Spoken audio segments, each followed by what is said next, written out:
25 minutes away from 12 o'clock. This is the Saturday session. Great to have your company here on SENZ. Our next guest is a special one. Absolutely delighted to welcome him into the program. There wasn't much he could not do on a rugby field, whether it's leading his country, winning Super Rugby titles, winning Super Rugby Player of the Year, whether it was intercepting and breaking the hearts of New Zealanders at World Cups.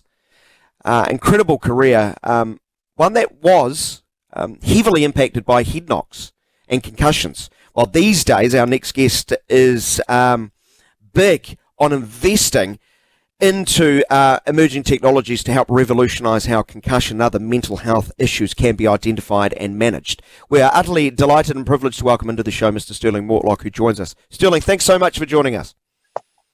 Oh, mate, pleasure to be here, Daniel. I had to get the Carlos intercepts in there somewhere, didn't I? We have long memories over here. You do. I'm really thankful that I did play in some amazing matches, and thankful that occasionally some good things happened in some of those games. That was one of the occasions. It's funny, a lot of Kiwis, that's all they say to me. And we've got even Kiwi shareholders in our business, and every time I see them, they say, "We still haven't forgiven you, Stirlo." But funnily enough, I think about it's almost 75% of the Test matches that I played against New Zealand, I lost. So you got to cherish those ones that you win. That's for sure. Absolutely. Stirling, incredible career you did have, but as I said at the top, it was impacted by something you are deeply passionate about by the sounds. I'm really keen to get into what EyeGuide Technologies are doing at the very face of identifying concussions and other mental health issues. But can I just revert back to you just elaborating to us, why this is such a personal story for you of how impacted you were in your playing days?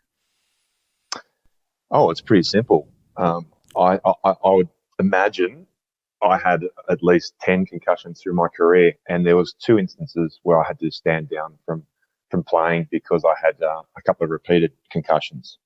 And when you have, the side effects and long-term symptoms and side effects that go with that, it's quite frightening.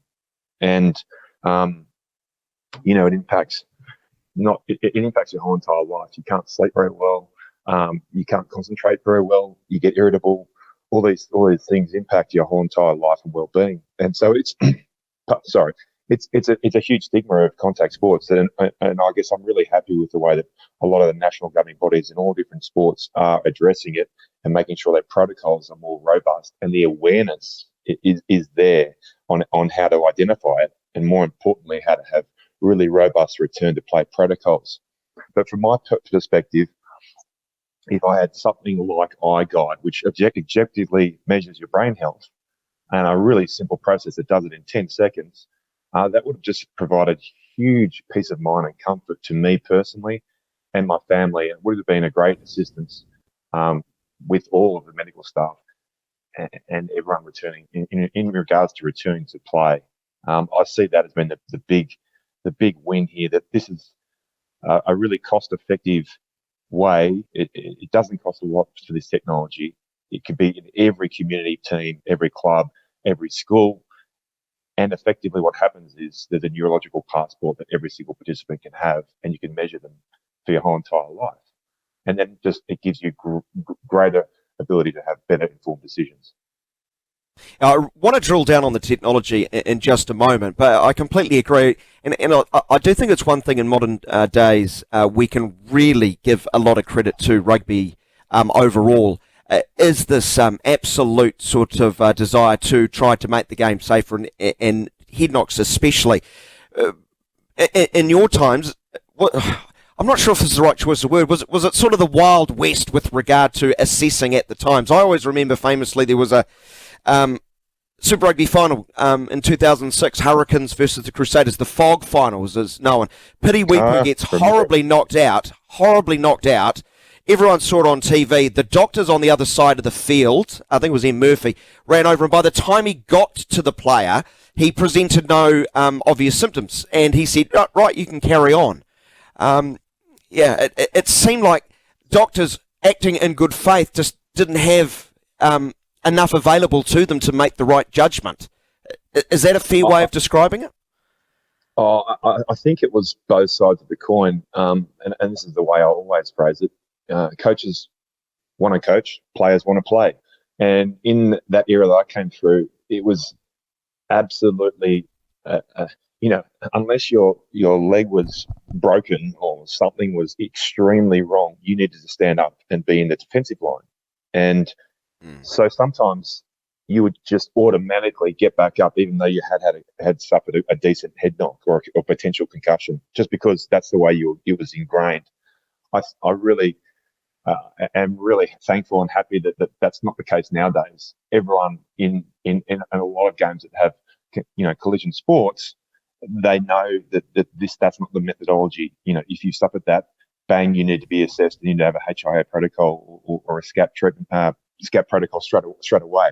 So I guess to answer your question, only one time when I had those 10 concussions that I mentioned, one time I didn't come off, and actually that was probably, in my opinion, the worst long-term side effects. So it was in a game against the Chiefs, and it was friendly fire. I had a massive collision with George Smith going into a ruck, and so no one really saw it because it was Brumby on Brumby, and I just went straight back into the outside centre defensive line, and no one really saw it, and I just kept going and effectively played 20 odd minutes longer concussed. And then I actually had to have a week or two off afterwards because it was terrible, the side effects long term.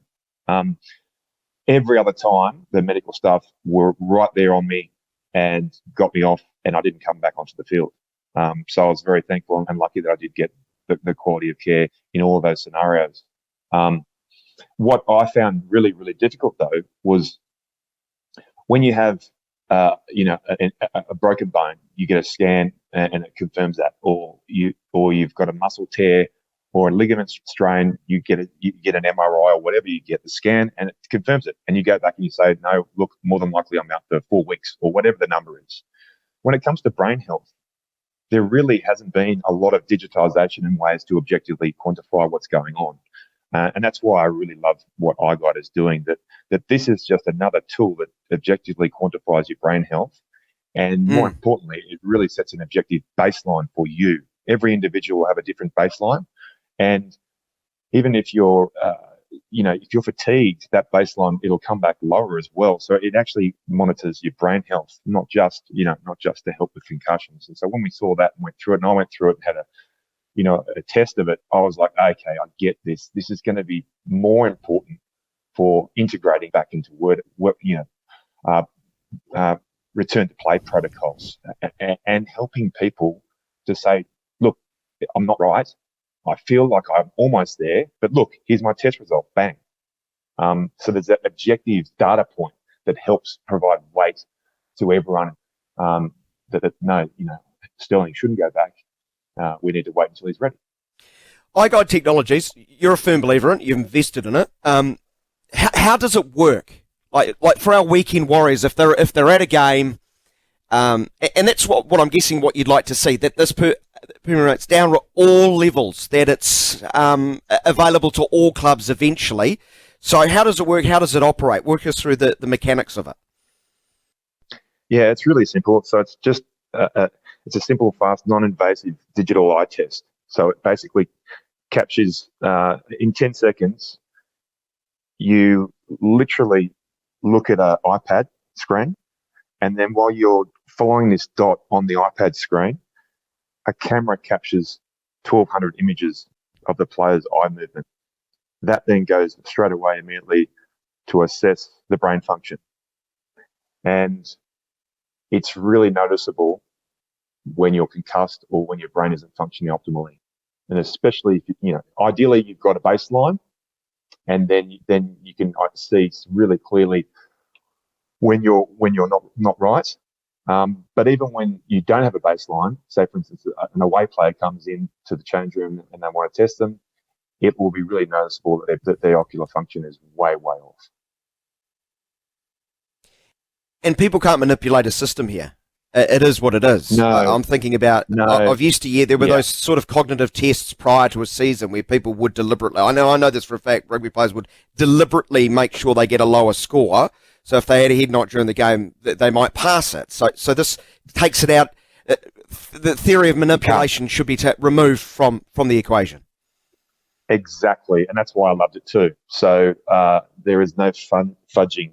You can't fudge your baseline at all, and the test actually says you've got to do it again, and you can see the result. You can actually see that your tracking was nowhere near what it should have been. So I tried to fudge my. I had a bit of a play around, tried to fudge it, and I couldn't. It just came up and said, "Do the test again, please," and it showed the result that it was a non-result. So to me, yeah, that was the whole thing. Every season, you do your baseline testing, and as I said at the beginning, players want to play. So that baseline testing, you'd go hard, but you wouldn't go too hard, right? Because you don't want to set the bar too high. Whereas something like this, EyeGuide, there is no way you can fudge that result. Your baseline will be your baseline. And then from there onwards, you've got a really objective data point to say this is when I'm functioning at optimal capacity.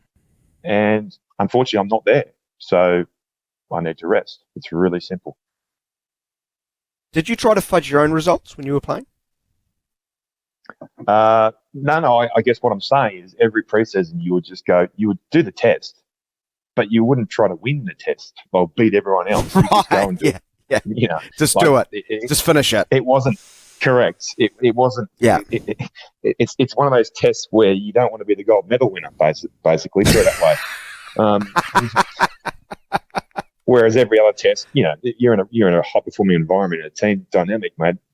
Blokes want to beat you in everything. So, but it actually really is interesting. On the EyeGuide test, I actually really wanted to concentrate really hard to get it sorted. After I tried to fudge it, I was like, okay, well, I better sort this out.